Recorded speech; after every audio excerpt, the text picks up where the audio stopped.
ஒரு அழகான மலை அடிவாரத்தை ஒட்டியிருந்த ஒரு கிராமத்தில் ராஜு என்ற ஒரு குட்டி பையன் இருந்தான். ராஜுக்கு அவனோட வீடும் அவனோட கிராமமும் ரொம்பவே பிடிக்கும். அவனோட கிராமத்தை சுற்றியும் நல்ல உயரமான மலைத்தொடர்கள் இருந்தன. அவன் வீட்டில் ஆடு மாடுகளும் இருந்தன.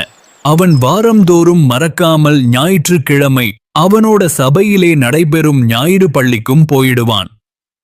ஒரு நாள் மாலை நேரத்தில் ராஜு அவனோட அம்மா கிட்ட ரொம்ப உற்சாகமாய் வந்து சொன்னான். மாமா வந்துடுவாங்க. நான் சீக்கிரமா போய் அவங்கள பஸ் ஸ்டாப்ல போய் கூட்டிட்டு வந்துடுறேன். அதுக்கு அவங்க அம்மா, ராஜு, இப்போ மாலை நேரம், சீக்கிரமா இருட்டிடும். நீ ரொம்ப கவனமா பத்திரமா போகணும், சரியா?